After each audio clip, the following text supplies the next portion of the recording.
Hi, everybody. My name is Emily May, and I wanted to give a quick overview of my team's interpretation of case 7.1 for Walmart. So, to begin, question A asked to turn all operating leases and capitalize them for Walmart. And we took the current period amounts and have done just that. And to start, we wanted to show you how we filled out this first table. And the lease payment is calculated in this first column right here. It's pretty much taken straight from Walmart's 2020 annual report, in which I'll show you over here in note 7 of the notes to consolidated financials. Walmart actually gives a whole lease section. And right here down below, you will see that these are the current operating lease amounts right here, and it gives the total undiscounted lease obligation of the 26,257, which you will note ties to our 26,257 here.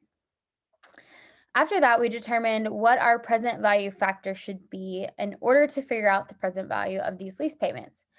And we determined it should be 4%. And the reason we came up with 4% is you'll see down below, we took all interest expenses for the fiscal year ending January 31st, 2020. And we came to get the total interest expense that was paid out by Walmart for 2020. And that is shown over here in the statement of income. You'll see right here that under the interest section, there is a debt and there is a finance section. That is the 2,262 and the 337, obviously in millions, which was then used by us to calculate 2.599 million of total interest expense due to debt. After that, we needed to calculate how much debt they had so we could divide those by each other. So we went to the balance sheet for Walmart and came up with the short-term borrowings. And then we went to all the other line items, as you'll see, the current portion of long-term debt, the actual long-term debt amount, and the long-term capital leases. We did that for both 2020 and 2019 to get an average. After that, we determined that the interest rate was equal to around 4.44% after we divided the total interest expense by the interest-bearing debt.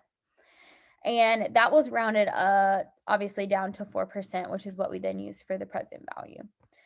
So in order to get the present value of all of these each year amount, we multiplied the lease payment shown on the balance sheet and in the notes to the present value of 4%.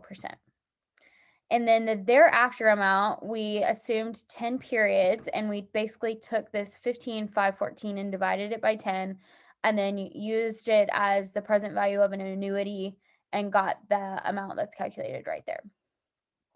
We added all of these together to get the 21,077. And then that is used down below for part B, which asked to basically adjust the long-term debt to long-term capital ratio. So in order to do that, we needed to take out the current period, which is 2021's amount from the calculation. So we took the total of 21,077 calculated above, and we took out the 2,487 for 2021. That gave us an amount of 18,590 in order to use in our calculations for adjusting the long-term debt to capital ratio. So the long-term debt is 43,714, which you can see in the balance sheet right here on the long-term debt section.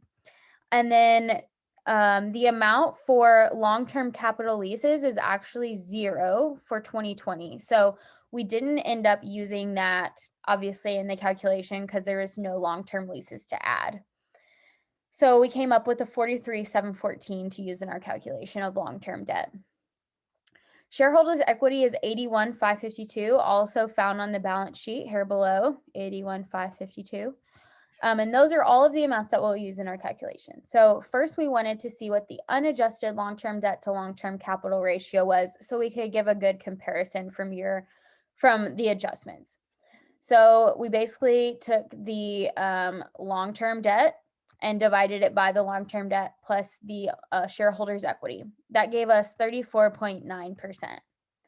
That is the unadjusted amount. So in order to adjust it from changing the operating to capitalization, we added back in that 18,590 that we calculated right here for the present value of the operating leases.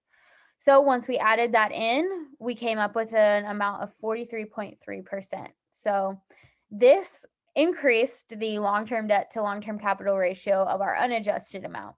And basically what this interpretation means is that Walmart has a little bit higher of a degree of risk because it takes on leverage as a company of higher than it might seem on the surface level for debt. And so although that 43.3% really isn't astronomically high, it does give a better determination if you wanted to compare between maybe other competitors or even Walmart's previous years to see kind of how they're starting to move in the direction of leveraging themselves. And that's pretty much all we had for case 7.1. Thanks so much.